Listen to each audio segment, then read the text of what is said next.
when I want to have this one, I just have yeah. to do this one and nothing else. Yeah, yeah. We're streaming. But now We're not going to press it yet.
Hello everyone.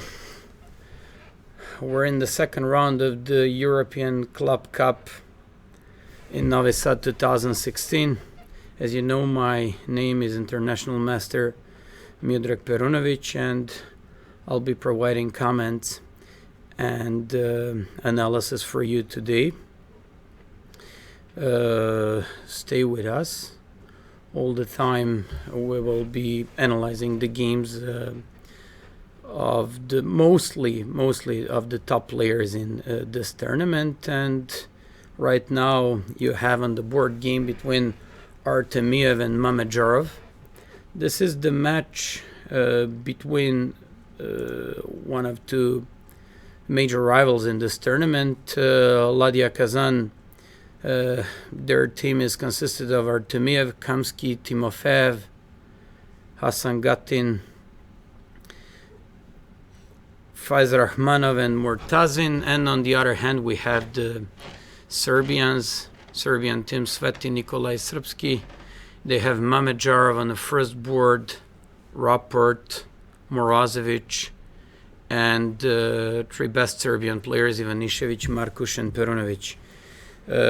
Just before we officially start with analysis of these games, let me just tell you some of important results in the tournament. So in the first round, Oslo lost to Siberia 1-5. Siberia won, and I'd like to remind you on the fact that Siberia won this European Club Cup last year, so they're defending title. Kramnik wasn't playing. He didn't play yesterday. We're going to watch their match today. Alkaloid won 5-1 against Schachfreunde Berlin. Anpasan lost half to 5.5 to Padova. Padova is one of the main favorites in this tournament. Medniv Sadnik won against Rockade Eupen Kelmis 5.5 to half. Club de Chèque de Genève, they lost half to 5.5 to Novi Bor, and Serbian best club Sveti Nikolai Srpski, they won 6-0 against Perfect. There are like so many other results, but mainly favorites won their matches. I didn't see any big upsets in these results, so there were some surprising results yesterday. We've been covering that and we've been analyzing some games, and we saw that Grischuk made a draw on the first board. We saw that Tomaszewski made draw. We saw some surprises, but as far as I remember, none of these favorites lost their games. Let's go and let's analyze some of these games. At the moment, we're analyzing the game Artemyev against Mammadyarov. Artemyev has white pieces. They played the Tory attack against the King's Indian, so the game went d4, knight f6, knight f3, g6, bishop g5. It's a popular line, occasionally even amongst the best guys. I remember Kasparov was using this mostly in his Simons Carlsen was using this in a couple of his over the board games, serious ones, and as far as I remember, he won all his games with the white pieces here. So it's not a most common choice against the King's Indian, but it's one of those solid openings that one can go for against and to play solid. Knight bd2 to play the e4 castles. E4 straight away is not the best option here for white because of the d5. So if white goes for e4, black would play d5, e5, knight e4, and that would be a good position for black. This is why he played e3. Another option could be c3, and then to see what's going to be the black's reaction. If d6, e4, then it's the King's Indian it's the Tory attack, one of the main lines there. It's c3, d5, then they're just going into options, into the variation that goes with the d5 for black. But here, after e3, he's clearly showing his intentions that in case of d5, at some point, he will be playing the c4, playing on the queen side. So after d5, interesting would be to see what would he play against d6, because this is like considered to be a very passive setup by white. Okay, he played d5 and in a way justified his e3 move. So after bishop e2, knight bd7, castles, rook e8, and c4. Here we go. This is typical position for the Tory attack, and black, most likely black is gonna play c6 right now. And in case that happens, white will go for rook c1. And afterwards, if black at any point plays e5, white will wait for e4, moving that knight on e1 to c2, and start doing the pawn storm on the queen side.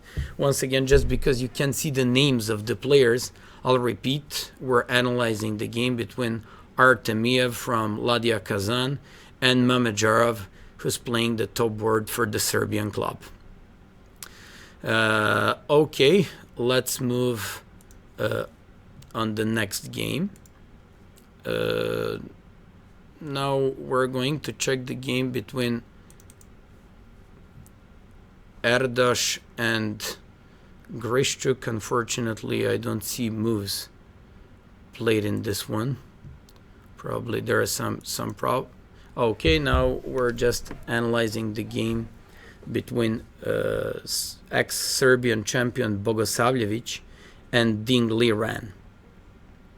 So Boguslavic is a very talented Serbian guy. He's white in this game. He went for his favorite Queen's Indian, knight f3, d5. Okay, since Ding Liren played the d5, he now had two options to play the knight c3, going into the Queen's Gambit, declined. A very traditional variation and the classical one. And g3, of course, he opted for the modern Catalan opening. So went for g3, bishop b4. This is just one of the options. Black has like few options in this position. Black can go for bishop e7, which is one of the main variations and one of the main lines for them. Apart from that, they can take d takes c4, which would transpose into the line named Open Catalan, and of course bishop b4 check. Ding Liren played the bishop b4 check. One of the main ideas behind this move is to provoke white to put the bishop on d2. So if this bishop goes there, black's bishop goes back to either e7 or d6. The idea is afterwards white wouldn't be able to develop that bishop on b3 and to do a bishop fianchetto, bishop b2. So this bishop is not doing the best on d2, and most likely white either has to move it to f4 or g5 afterwards, or just to do an artificial way of fianchetting it with a bishop c1, b3, and bishop b2 again, or bishop c3, b3, and bishop b2 in the same way. Ding Liren played the bishop d6, which is also not one of the most common possibilities by black in this situation. But the idea could be maybe in some of these variations, because usually when the bishop stands on d2, white just wants to put it on f4. So this is not going to be such an easy task for white now, and most likely this bishop will end up being on g5. Okay, after like g3, bishop b4, bishop d2, bishop d6, knight c3, castles, bishop g5. Now they play kind of typical Queen's Gambit declined, with two very big differences, with a pawn on g3 and with the bishop on d6. So he went for knight c3, castles, bishop g5, c6, bishop g2, knight bd7, and e4. White is just playing for the... He's fighting for the center. Bishop b4 check, pretty much expected. So we'll see. This is still a theory. There are two moves, either to put his bishop back on d2, or just to put the knight back and play the knight c3. These are the options for white, so we're just going to stop for a moment. Before that, I'd just like to remind you on some of the results. Okay, first of all, some of the pairings in the men's section today. So Ladia Kazan played against Sveti Nikolai Srpsky, and we've just seen the game between Artemyev and Mammadyarov. We'll see the other games afterwards as well. Odlar Yurdu from Azerbaijan, they're playing the Beersheva from Israel. Valarenga Chess Club from Norway, they're playing Itaka, Serbian, another Serbian club that has like a very high ambitions here. Werder Bremen is playing Ghent, Belgium. Gambit from Macedonia, they're playing the Schach Gesellschaft Riechen. And we have the chess club there, another club from Serbia, they're facing the Dunajska Streda. Padova, one of the main favorites in this tournament, they're having a match against Maria Sal from Austria. So Padova is playing Vachier-Lagrave on first, Lecco on second, Bacro on third, Wakatura fourth, David Alberto fifth, and Wirny Daniel, he's playing on a sixth board. Once again, they're not playing in the... actually, Aronian is missing this team, so Aronian is taking rest this round as well. Medny Sadnik, another great team. Swidler on the first board today, Dominguez second, Matlakov third, Rothstein fourth, Fedosev and Khairulin. So they're playing in their first team, Novi, Bor, Hari Krishna, Navarro, Shiro, Banhao, Laznichka and Bartel. Another team that is going to fight for the top 5 places here. And we have on a very low board, we have Siberia, Giri on the first board against Babgabor, Grischuk on second, Li Chao against Waida, Korobov, Gergescu, and we have Siberia, Rublevsky and Bocharov on the 5th and the 6th board. Once again, we see that Siberia is not playing in their first squad. Kramnik is not playing this round. So these are some of the pairings for today. We will be following most of these games. Not all. Of course, all these games you can see on different chess sites worldwide, but we're just going to focus on the main matches. I just like to remind you on another thing. So in the women's section, Nona Batumi, they're playing and facing Chigorin Chess Club from St. Petersburg. Legacy Square Moscow, they're playing Circle de Chec Monte Carlo. That's gonna be a good one for following because young and the talented Russian player is facing the world champion Ho Yifan. And then we're having on a second, third, and the fourth board Anna Muzichuk, Maria Muzichuk, and Pia Kramling. So we're having then Yugra Chess Club is facing Odlar Yurdu. Lazio from Italy is facing Yelitsa Serbian club. And mainly those 4 matches we will be following today. Okay, now let's focus on analyzing the games. We're right now checking the game between Boguslavic and Ding Liren. Once again, they played the Catalan opening with an early bishop b4 and just a side variation with the bishop d6. where Boguslavic opted for bishop g5 and playing the early e4. So we're now waiting for white's move. Let's move on, and we're just going to a next game. So let's check the game of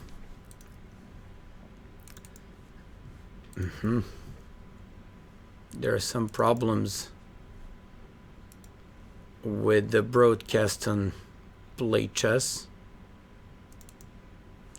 We'll have to go back to these two games. So Artemyev against Mammadyarov and Boguslavic against Liren. We're facing some technical problems here because most of the games that I just wanted to open, they're simply not visible. Okay, let's go. We just checked this game, Artemyev against Mammadyarov. Nothing changed there. So I like to go for the game, one of the derbies of this round. So Rauf against Kamsky. Rauf, definitely one of the most resourceful players in the world at the moment, whose games are always full of sparkles and very, very interesting openings. Okay, he went for the ready opening, played the c4, c6, knight c3, d5, and playing the ready opening, they just transposed into one of the main lines of the Slav.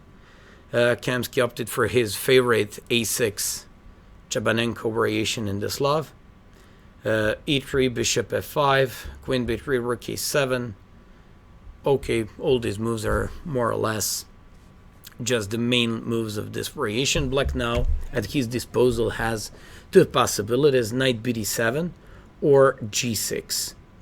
So we're just waiting for Kramnik's reaction. I guess either he plays g6 or knight bd7.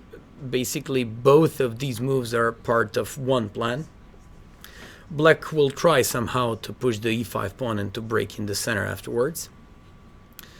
So, just because white played the c5 closing the queen side, and he pretty much forced this rook to come on a7, defending the pawn on b7. So we'll see, but we're just waiting for his reaction. Once again, either g6 or knight bd7, but like I said, it's a part of the same plan.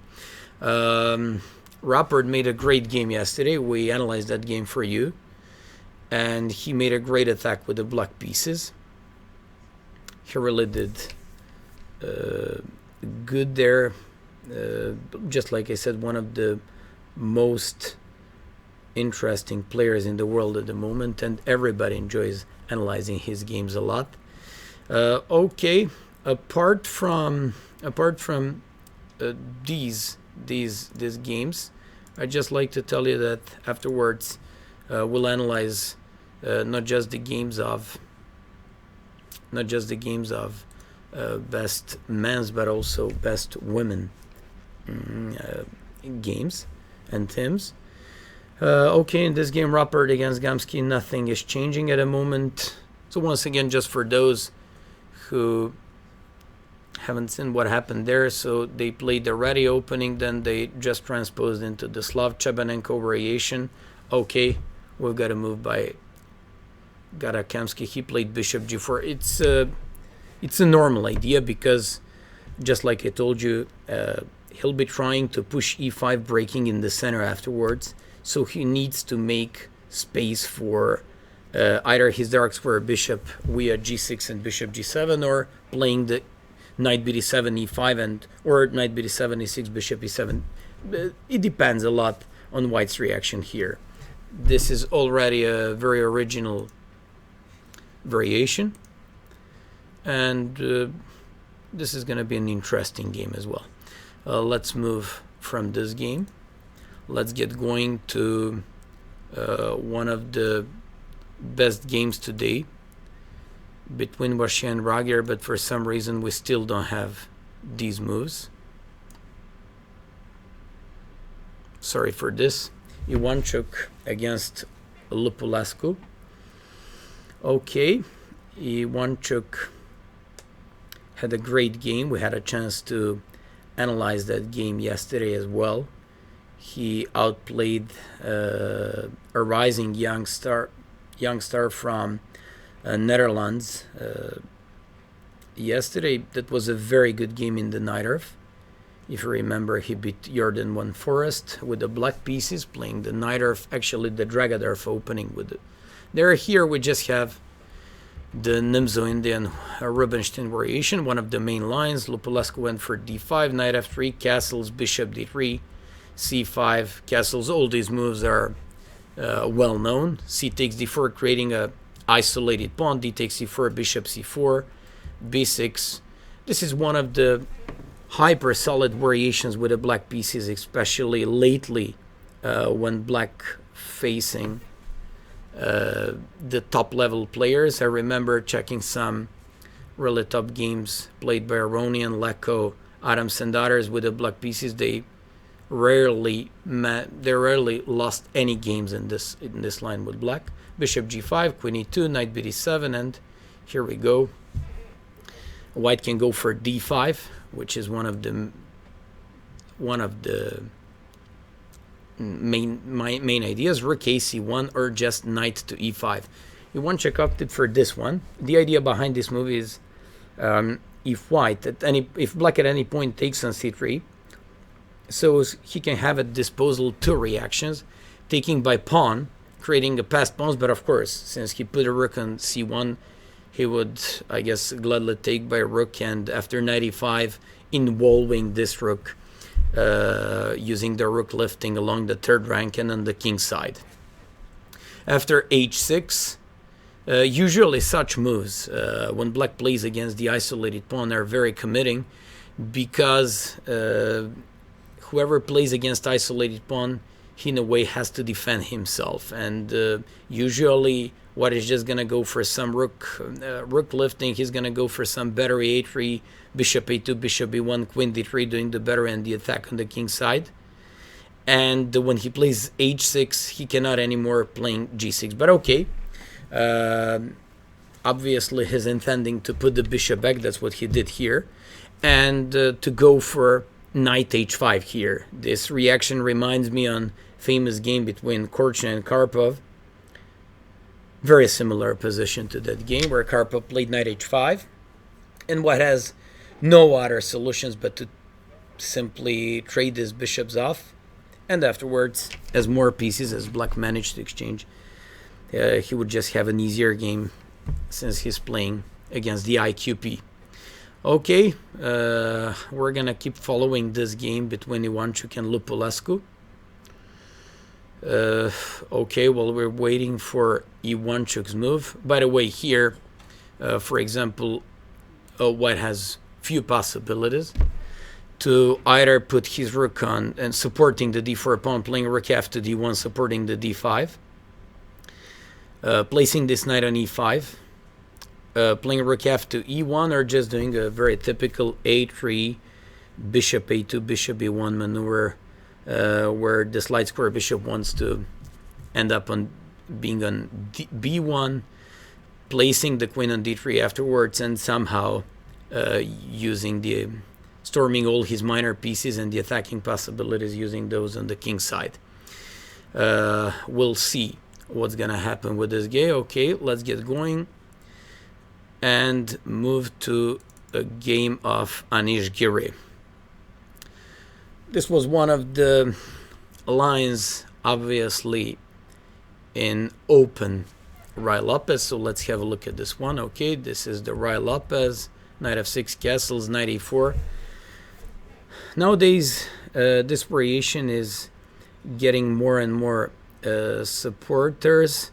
The idea is, of course, he just wants to complete his development and to grab the pawn. Of course, White has to play d4, d5, d takes e5, since the d5 pawn was hanging bishop e6, and this is initial position. I remember analyzing one game by Anish Giri in this position. He played bishop e3, and I believe that game was against Preusers from Netherlands.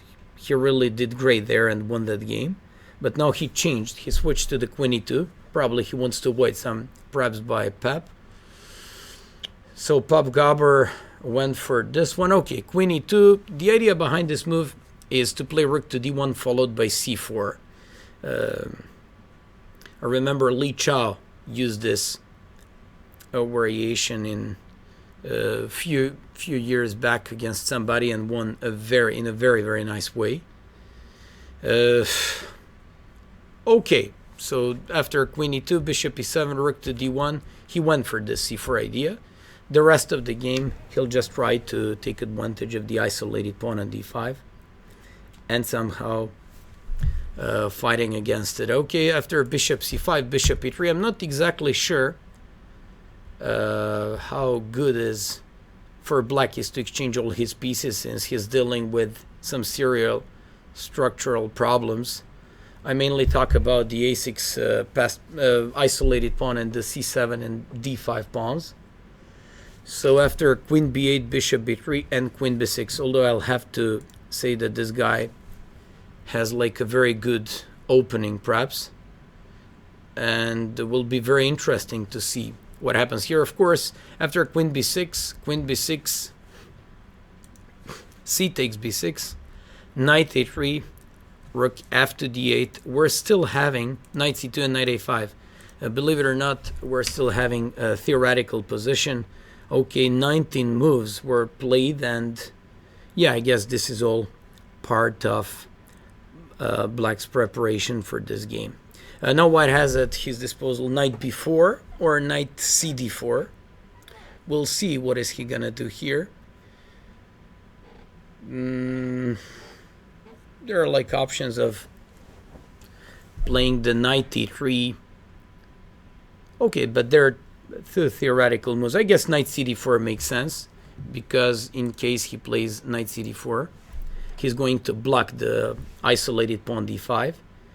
At the same time, he's just defending this bishop, so he would have two moves as options, taking by pawn and opening the a-file, or just taking by knight, dragging another rook from f to d4, playing f3, kicking the knight away from e4, and maybe playing the rook ac1, which could definitely be one idea, or just playing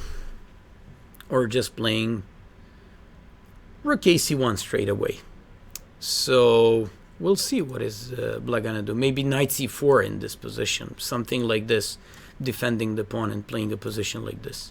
Okay, this is normal position, but to be honest, black's position doesn't look that bad, especially considering the fact that Popobov is like 200 points lower rated than Anish Giri, and he's playing with the black pieces.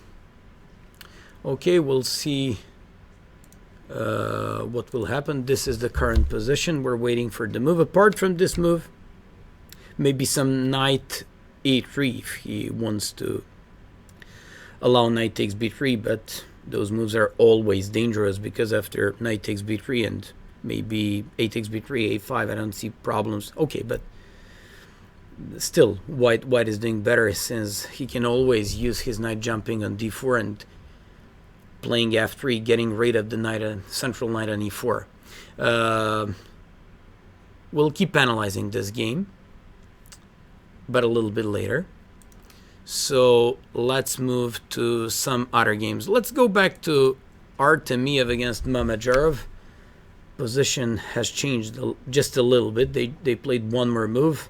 Mammadyarov played c5, and he's obviously putting lots of tension on the white center here. Artemyev, one of the best blitz players in the world, currently third in the world in blitz, extremely young Russian player. He opted for a very solid and very, let's just say the moment, boring opening, but okay. Mammadyarov is very resourceful, and he went for a c5, and I guess after he takes on c4 and d4, he's not going to wait to keep opening this position with some e5. Probably rook c1. Probably rook c1 in this position. If c takes, either e takes, but it would be a bad isolated pawn type of position. Maybe knight to d4, but then some either e5 or knight goes to e4 opening. This reminds me very much on some active Grunfeld options by black. So this looks pretty good for black as far as I'm concerned. So we'll see what's going to be the white's option. Apart from rook c1, maybe some c takes d5, but just like I said, I don't see any special problems for black. I believe that black already more or less equalized in this position. Okay, so let's move to some other games. I'm apologizing for not having names of the players, but I'll keep mentioning their names occasionally. So this is the game between Artemyev, the first board of the Ladia Kazan from, and Mammadyarov, who's playing top board for the best Serbian team. Sveti Nikolai Valevsky. Okay, let's move to the next game. Adass against Grischuk. Okay, finally we have moves here. Just like you see, Grunfeld is nowadays definitely the best opening with the black pieces against the d4, all together with Slav. I believe actually everybody is using Grunfeld lately on a top level, and they're hardly losing their games. The main supporters and representatives of this line are, of course, Vachier-Lagrave, who plays here, also Nepomniachtchi, and of course Svidler. So we're just having a game with the bishop f4 line, one of the most solid lines against the Grunfeld. e3 castles, rook c1. The idea behind this move is not to allow c5, because if c5, d takes c5, queen a5, c takes d5 would be a good possibility for white. So that's why he played bishop e6, provoking white to commit himself, either to take on d5 or just to maybe defend it with a b3. b3 would be kind of bad, because after some c5, knight e4, queen a5, black would have some counter-attack and pretty active chances in this game. So after like bishop e6, c takes, knight takes, queen takes, a3, I don't see, once again, any serious problems about black's position. It's black's whose turn is here. He played the c6, and we're now just waiting for Adass move. Most likely later bishop c4, just knight f3. Knight f3, a logical developing move. Bishop c4, just trying to, but okay, in a way this bishop c4 would help black to remove the bishop from there and maybe go easier with the knight e7, rook e8, and e5, which definitely presents one of the main black's ideas here. So breaking in the center. Okay, so while we're waiting for the move, let me just have a look once again at some of results from yesterday. The closest match for a surprise was between Zelbell and Chettleton yesterday, but Chettleton won 3.5 to 2.5, so that was the closest match between all these clubs, just to have like some really big upsets in this tournament, but it didn't happen. And okay, let's go back to the game. Adass, Grischuk, knight f3. So he's controlling the center, and this is very solid position for both players. And I think, since I know Adass is a very, very good player, he's not gonna have so many troubles out of this position. Okay, let's get moving to another game. Boguslavic, Liren. Here, some really interesting stuff is happening. So after bishop b4, Boguslavic played knight c3, h6, bishop f4, and Liren went for e5. After d takes e5, g5, for sure we can say this could be one of those interesting games today. Probably these are just the analysis by Chinese. Most likely Boguslavic has to move this bishop away. Is he gonna play the bishop e3 or bishop d2? That's a question. If bishop e3, knight g4, chasing this bishop away with a tempi, and he's willing to pick the pawn up on e5. Or bishop d2, in which case black has two options, like rook. Okay, if this one, so I'm talking about this variation. And by the way, just because you can't see the names of the players, Boguslavic from Serbia against best Chinese guy Ding Liren. After knight g4, I see this very, very good position, especially considering the fact that the king on e1 is quite exposed, and that's very dangerous for him. Just because of this, I think taking on f6 makes no sense. Okay, because of taking on f6, black doesn't have an option of playing rook e8 because of bishop e3, so he would have to take on f4, castles, take on g3. So I'm talking about this line. And now either to take by queen on f6 or just to first take on g3. That's an interesting line, but maybe if he takes on g3, yeah, maybe first to take on g3 and then to take on f6, maybe even to include some bishop c3 and afterwards taking on f6. This could be pretty interesting option by black. Just because of that, maybe bishop d2. But in case of bishop d2, black would have two moves: rook e8, or knight takes e5, knight takes c5, and rook e8 afterwards, or just queen e7. In that case, maybe some f4, f6. Why black doesn't want to have his king being that exposed, so probably rook e8 straight away. And it's kind of risky to see g5 played by black here, because if white manages to play short castle, I don't see any serious problem for him. We'll get back to this game. Just before this game, let's go to Vachier's game. This is the game between Vachier and Vachier-Lagrave and Rager.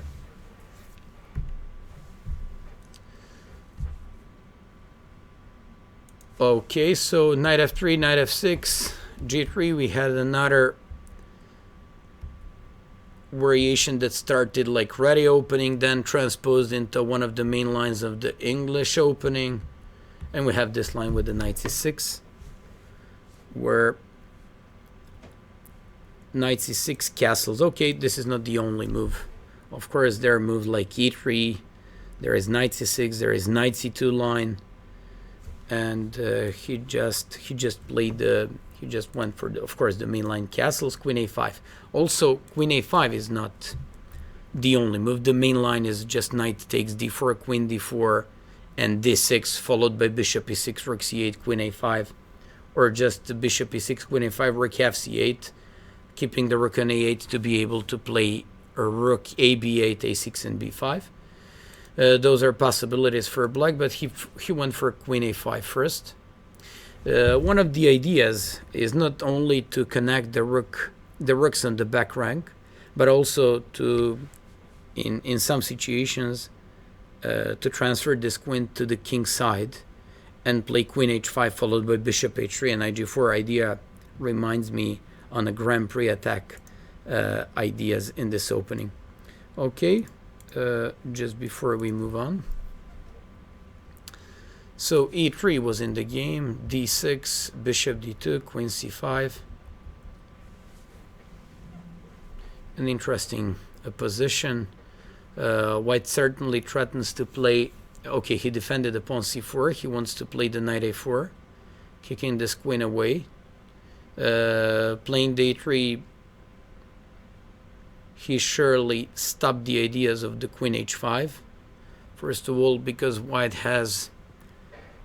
Okay, but the pawn on c6 is hanging, so that's a good thing behind the knight takes c6. So at the moment he's threatening knight to a4, so I believe that black has to defend this pawn, playing either queen b6 or bishop d7. Queen b6 moving the queen away back to c7, or just playing bishop d7 and connecting his rooks. Maybe knight a4. I see nothing better for black but queen h5 in this. And you know, white has two options here, either to go with f3 or bishop h3, or just to take and to exchange these queens off and to play slightly better endgame. But okay, this is as far as I see pretty normal position. Mostly consider first playing bishop g4, provoking white,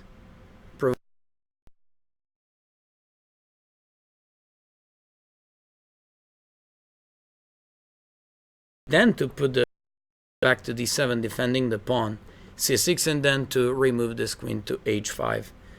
I'm just talking about the possibility to move.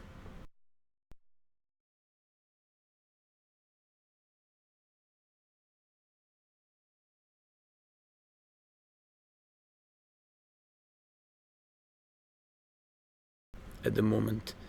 So apart from this, I was talking about the bishop g4, provoking f.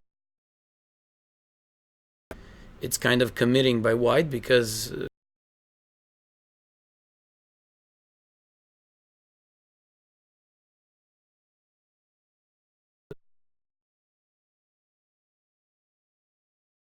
sorry for these technical issues.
Okay, we're back. We're back, and we're just analyzing the game between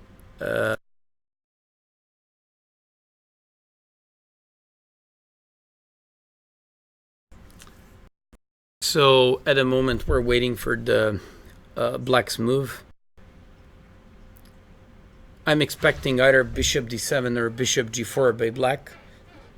But like I told you, I wouldn't complain playing with the black pieces, especially against Vachier position like this. This is a pretty good outcome of the opening for black. Even though I consider white's position solid, but I don't see any opening problems for him. So let's move on to the next game. Rauf against Kamsky.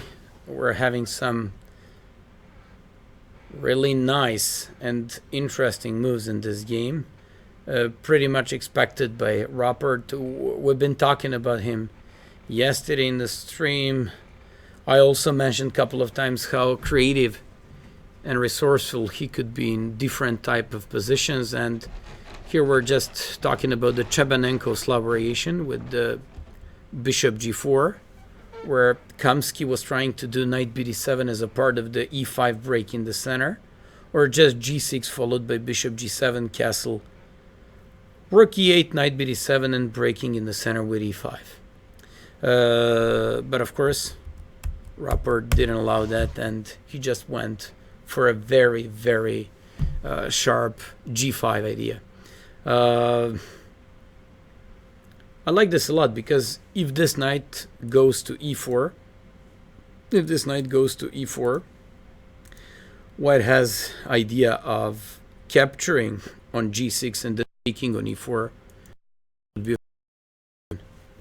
because right after this he can go for h4, bishop d2, playing with the bishop pair.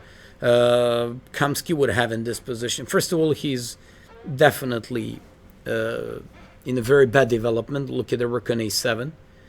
Second thing, now I'm even happy if black goes for some knight d7 and d5, because I'm having a possession of the bishop pair, which is definitely good for white to keep opening the game up. And this looks like a very, very promising game for white. So here after h4, I see bishop g2, I see bishop c4, bishop d2, even some, bishop d2, maybe long castle, dark square bishop to go somewhere and to break it somehow with the d5. But the moment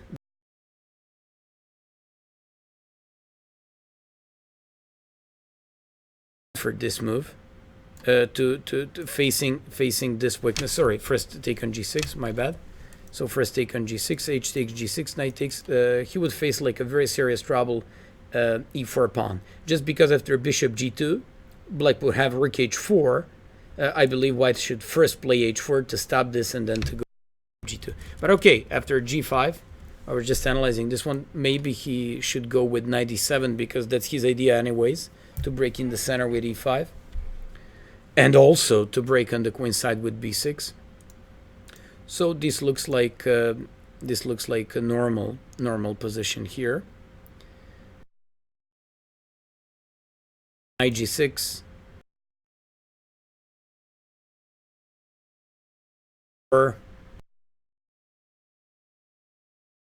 Happening anything, but just h4 to stop any ideas by black. Maybe a rook h4 and e5 by black, but okay, maybe this move sounds like an interesting idea, stopping the b6. But okay, black would probably play some e5 ideas. Honestly speaking, especially considering the fact that Rauf is a young, resourceful, aggressive player. Okay, Kamsky went for knight fd7, since he pretty much forced himself into this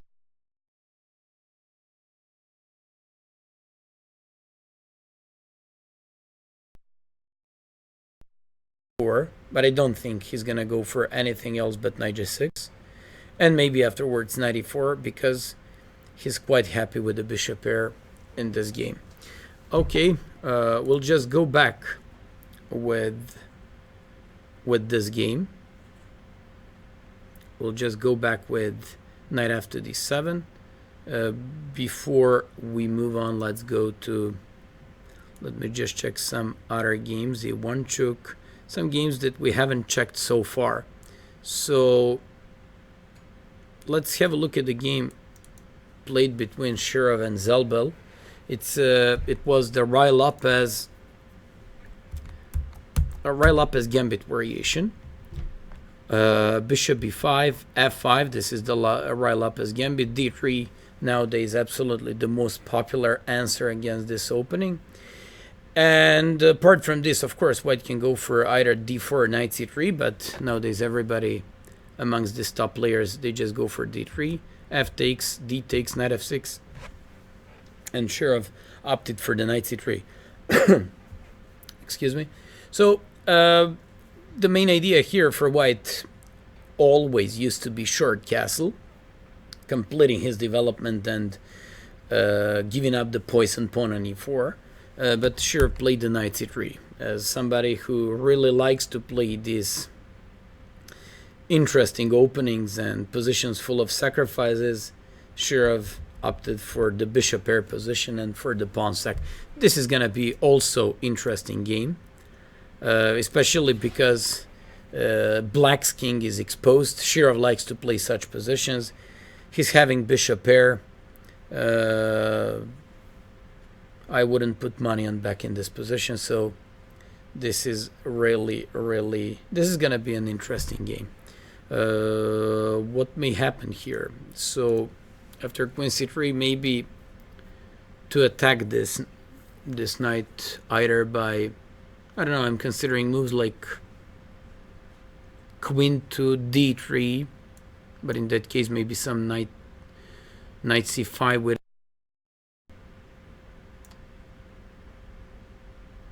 and okay, maybe some queen d5, knight a6 in position like this, which could be good position for white, I guess. Or maybe queen d3, but in this case knight f6 followed by d5. This could be a little bit dangerous. Just let me have a look if in this position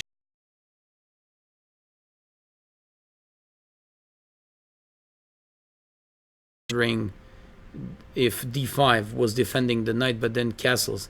Maybe black wants to do a counter sacrifice with a short castle, because whoever plays the Railapis gambit, he's pretty much satisfied with lots of tactics. Also, Shirov is not a guy who would avoid this type of position, so I really expect some interesting stuff. Okay, I don't like this position. If I take on c6, b takes c6, for example, I wouldn't mind sacrificing an exchange and going for weak pawn on f2. King is just exposed in the center. It's without a possibility to castle, so this is a very promising game for black. So I don't think he's going.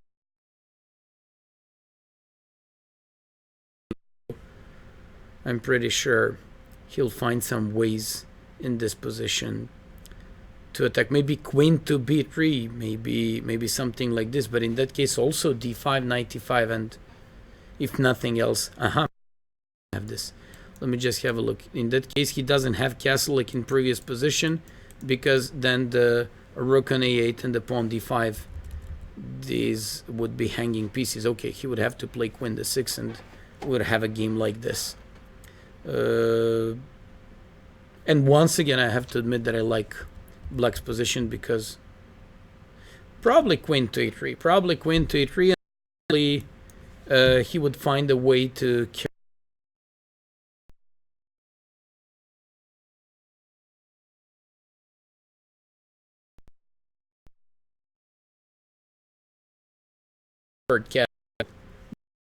favors black. Knight d e5 pawn is threatened, and he's always more than satisfied to play a game with the bishop pair.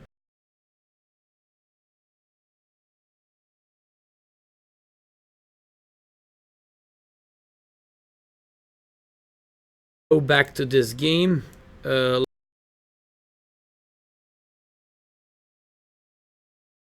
Women games. We have Pusto area. They played the Nidorf just in yesterday's round. We had Nidorf games by top players, and you see probably the most reliable opening in the world for black is this Nidorf opening, especially to compete with lower rated guys. When I say lower rated, even like 200 lower rated guys, like 2500 or whatever, they're just avoiding like all those drawish theoretical lines that can happen in Caracan or other Sicilian openings, and Nidorf at the moment is presenting the most dangerous weapon with the black pieces. Okay, knight d2, it's a classic. Black wants to play h3, g4, transferring that knight on the king side with the knight g3 and knight f5. bishop g2, castles, castles, h3. It's a typical idea. We've seen this played by Carlsen against the world, if you remember that game. Carlsen played this opening with the white pieces and beat the world on chess.com a few years ago. Here, Anna Muzychuk played knight g3, prevented b5, went for the knight e5, and the rest of this game we'll be seeing position where white would try to attack on the king side using some knight f5, g5, f4 ideas, but first she has to take care of the c2 pawn. White has a very, in my opinion, slightly better position, and this is a slight but a long time. I'd go for c3, knight bd7. Those are you can expect here, for example, something like this, and maybe h4 followed by g5. This could be an interesting idea, and this is quite an interesting opening if you want to play against Nairov players, and especially Nairov players who are not like top guys and who are not familiar with the best variations against the g3. By the way, nowadays g3, e5, knight d2.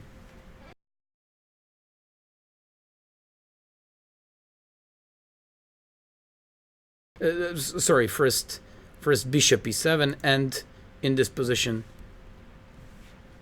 to go for h5. But okay, this is still more or less normal. So after knight d2, h6, bishop g2, we have like this position where white clearly has very active options. We're still experiencing some technical issues, so I'll be back in live, and for a moment we just have to resolve this. Thank you.